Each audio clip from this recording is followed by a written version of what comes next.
Welcome back, students. In the previous lectures, we have discussed the substitution reaction, the SN1 and SN2 reaction. We have discussed that in the SN1 reaction there is racemization. That means 50% product is dextrorotatory and other 50% products are levorotatory. In the SN2 reaction there is complete inversion of configuration. Now we are dealing with next kind of reaction of alkyl halide, which is elimination reaction. After that we will discuss the reactions of alkyl halide with metals. First we are looking towards the elimination reaction. As we know, in elimination reaction there will be unsaturation or the unsaturation increases. When any alkyl halide is heated with alcoholic potassium hydroxide, alcoholic KOH, then the beta elimination would take place. The halogen attached to the carbon is known as alpha hydrogen, and the neighboring carbon of the alpha carbon, the halogen attached to the carbon is known as alpha carbon, and all the neighboring carbon of this alpha carbon are known as beta carbon. The hydrogen present on the alpha carbon is known as alpha hydrogen, and the hydrogen present on beta carbon are known as beta hydrogen. When any alkyl halide is subjected to heat with alcoholic potassium hydroxide, then from the alpha carbon halide ion and from the beta carbon H plus ion eliminate, which is result into the elimination of HX and give an alkene. It is known as beta elimination because the hydrogen removing from the beta carbon. The beta, as we have discussed in the class 11, the beta elimination is governed by the Sargef rule, which means if we have choice in case of beta hydrogen, that means if we have more than one beta kind of hydrogen, then more than one kind of beta carbon, then the hydrogen will be removed from that beta carbon which has less number of beta hydrogen, or the more precisely we can say the more branched alkene will be formed. To understand this, we have taken the example 2-bromopentane. Here this CH to which the Br is attached is the alpha carbon, and this CH3 and the neighboring CH2 is known as the beta carbon. This beta carbon, which is CH3, has 3 beta hydrogen, and this beta carbon, the CH2, has only 2 beta hydrogen. When we heat that 2-bromopentane with the alcoholic KOH, then the Br from this carbon and any of the hydrogen from any of the beta carbon will eliminate and give alkene. If the hydrogen is eliminating from the CH3 beta carbon, then we have the pent-1-ene. If the hydrogen is eliminating from the CH2 beta carbon, then we have pent-2-ene. As we have discussed, that according to Sargef rule or Jetsef rule, in the dehydrohalogenation means elimination of hydrogen and halogen, the more branched alkene will be formed, which is the pent-2-ene, because in pent-2-ene the CH3 is one branch and CH3 CH2 is the another branch. In pent-2-ene the entire normal propyl group, this normal propyl group has only one, is considered as a branch which has only one branch. So in case of the 2-bromopentane, we have two different beta hydrogen, or more precisely the two different beta carbon from. So according to Sargef rule, the hydrogen will be removed from that beta carbon which has less number of hydrogen or result more branched of alkene. That means the pent-2-ene is the dominant product and the pent-1-ene is the recessive product or the minor product. Clear? This is the Sargef rule. As we have discussed earlier in the class 11, many a times there would be rearrangement if the intermediate is carbocation. So it is the very simple reaction. When we heat any alkyl halide in presence of alcoholic KOH, then the elimination would took place according to Sargef rule or Jetsef rule and give more branched alkene, or the hydrogen will be removed from that beta carbon which has less number of hydrogen. This is a simple elimination reaction. We have discussed this elimination in much deep manner in the class 11. Now we are looking toward the reaction with metals. There are many reactions in which the alkyl halide react with metal and give required or the desirable product. For an example, first reaction, if alkyl halide is allowed to react with magnesium in presence of dry ether, then it gives alkyl magnesium halide, which is known as Grignard reagent. As I have discussed in the earlier lecture, it is known as organometallic compound. I repeat, what is the organometallic compound? In which the metal has a direct covalent linking with carbon. Since we know metal is the least electronegative than carbon, then there would always the partial positive charge on metallic end and the partial negative charge on the carbon end, and give alkyl magnesium halide. Here the ethyl bromide is reacting with magnesium in presence of dry ether and gave ethyl magnesium bromide, which is known as Grignard reagent. Okay, now in this reaction the Grignard reagent can be converted to alkane. We will discuss in the later section. Now there are many other reactions. For an example, if the Grignard reagent is allowed to react with water or any other substance or any other reagent which has a capability to donate proton H+, then the alkyl group of a Grignard reagent is eliminated as a alkane. Like RMgX is allowed to react with water, the water give H+ and OH-, so the H+ of water react with R and give RH alkane, and the OH- with the negative charge or the nucleophile react with MgX and give MgOHX, magnesium hydroxy halide.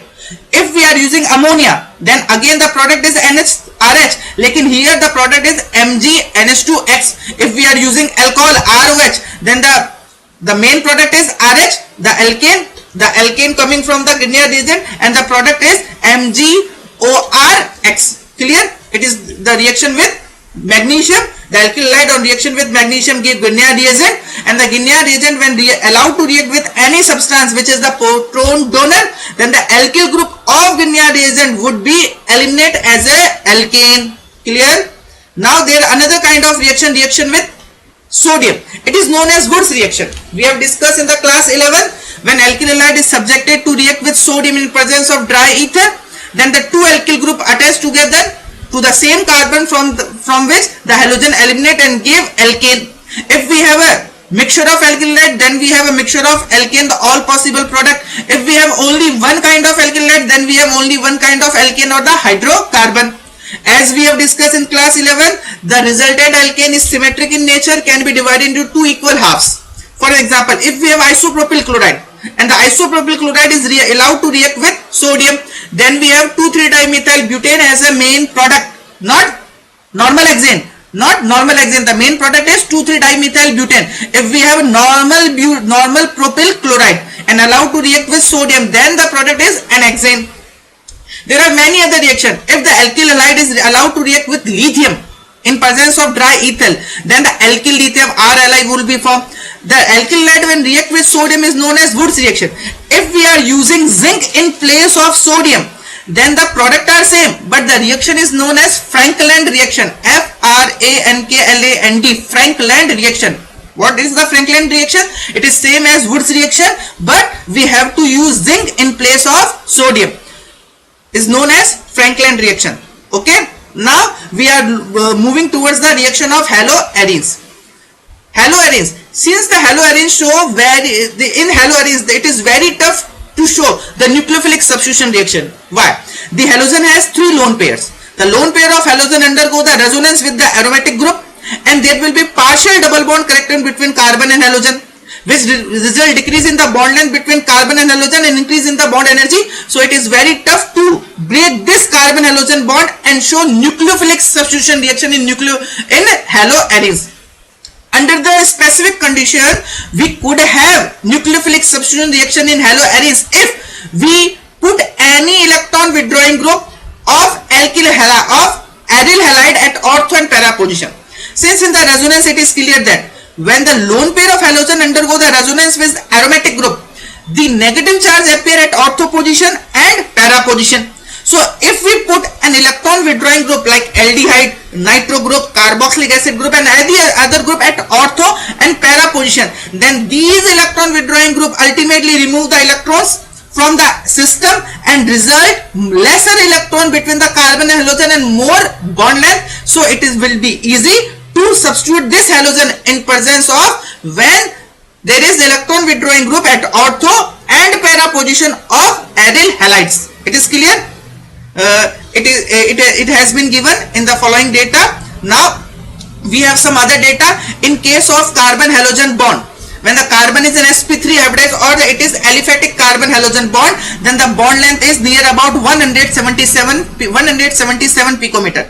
In case of haloalkanes, the bond length is 177 picometer. But in case of haloarenes, that means the one of the hydrogen of a benzene gets substituted by halogen or chlorine, the bond length would become 169 picometer. It is clear from the practical data, the bond length of carbon halogen in haloarenes is less than the bond length of carbon halogen in haloalkenes. So there would be more energy in the bond and it is less probable to break the bond.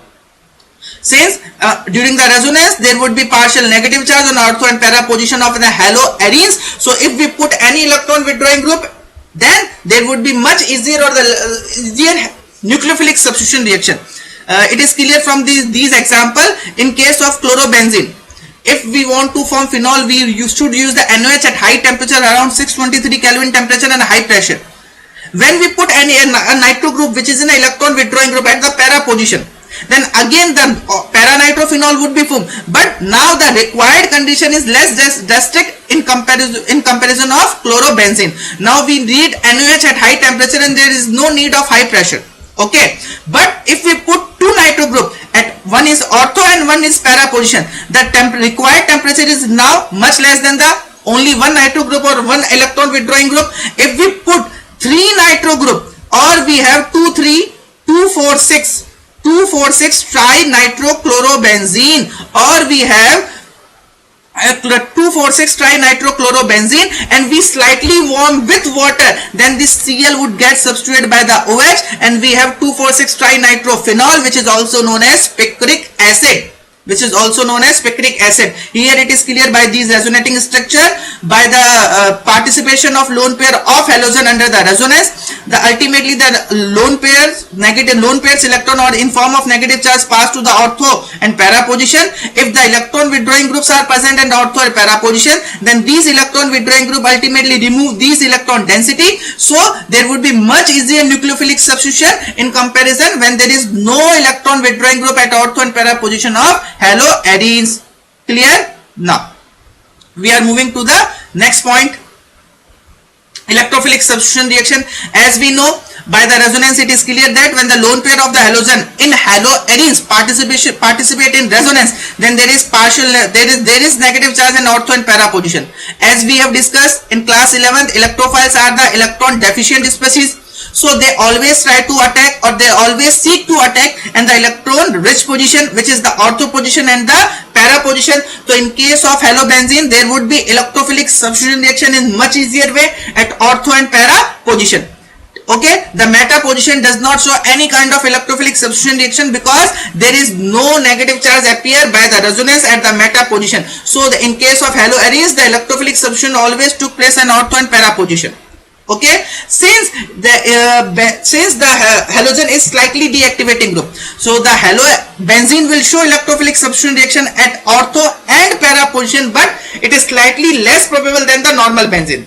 So what does that mean? If we have benzene and we have chlorobenzene, then the benzene show much easier electrophilic substitution reaction than the chlorobenzene. Why? Because in case of chlorobenzene, the electronegative effect or the minus I effect of halogen will slightly deactivate the aromatic system towards the electrophilic substitution reaction. So among benzene and chlorobenzene, the benzene will show much easier electrophilic substitution reaction than the chlorobenzene. So we have halogenation, we have discussed all of these reactions in case of the benzene in class 11. Then we have chlorobenzene, and chlorobenzene is allowed to react with chlorine or other halogen in presence of Lewis acid. For an example, we are using FeCl3, the ferric chloride, or we can use AlCl3.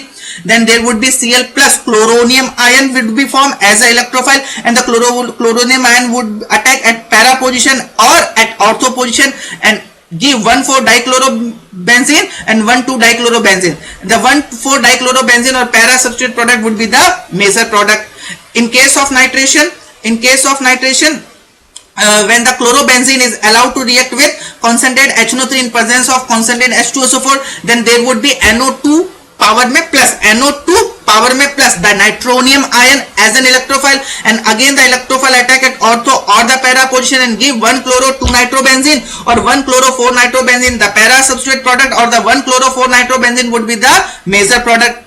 it has been discussed in class 11. Then here the H2SO4 behave as a acid or a catalyst, while the HNO3 here behave as a base. It is more important point in nitration or in electrophilic substitution or in nitration reactions. During the electrophilic substitution reaction, the HNO3 would behave as a base because it accepts H plus from the H2SO4. In case of sulfonation, when halobenzene is allowed to react with concerned H2SO4 at somewhat high temperature, the ortho and para hydrogen gets substituted by the sulfonic acid SO3H group, and we have 2-chlorobenzene sulfonic acid as a minor product or 4-chlorobenzene sulfonic acid as a major product. Again, in case of sulfonation, the electrophile is SO3. We have discussed the mechanism in class 11. You can check your notebook of class 11.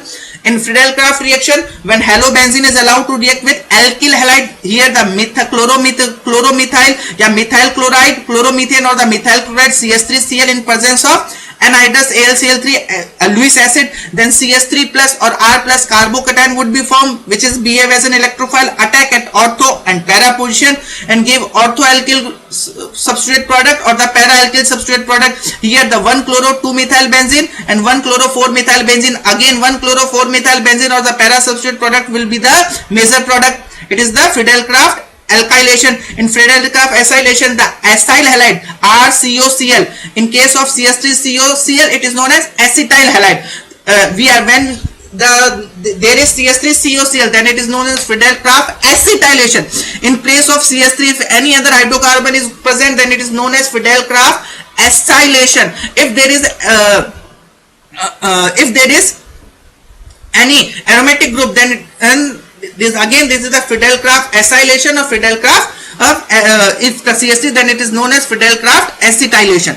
When the chlorobenzene is allowed to react with RCOCl or CS3COCl in presence of Lewis acid like AlCl3, again CS3CO plus or RCO plus would be formed as an intermediate, which is a carbocation or an electrophile, attack at ortho and para position and give 2-chloroacetophenone and 4-chloroacetophenone. Again the 4-chloroacetophenone or the para substrate product would be the major product.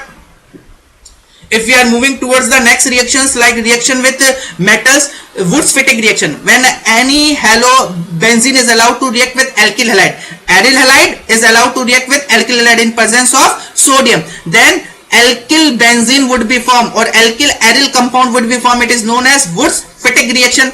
In case of Fittig reaction, when aryl halides are allowed to react with sodium in presence of dry ether, then two aryl group are attached together via single bond and give diaryl compound, or this is the chlorobenzene that they give biphenyl as a product, is known as Fittig reaction. So if we are using alkyl halide, then it is known as Wurtz reaction. If we are using with aryl halide, then it is known as Fittig reaction. If we are using 1 mole of alkyl halide and 1 mole of aryl halide, then it is known as Wurtz-Fittig reaction. Again, if we are using copper in the Fittig reaction in place of sodium, so we have a reaction same as the Fittig reaction, but we are using copper in place of sodium, then it is known as Ullmann reaction. ULMANN, Ullmann reaction. Products are same. So again we have a Wurtz reaction. In Wurtz reaction, the alkyl halide is allowed to react with sodium. If in place of sodium we are using zinc, it is known as Franklin reaction. We have Fittig reaction in which aryl halide is allowed to react with zinc. So if we are using aryl halide is allowed to react in presence of sodium. In case of Fittig reaction, if we are using copper in place of sodium, then it is known as Ullmann reaction. So these are the some important reactions of alkyl and aryl halides. It is your almost all the chemical reactions of the alkyl and aryl halide completed. In the next lecture we would discuss the polyhalogen compounds, and after that we will discuss the some questions of the NCERT and move to the next chapter. Thank you.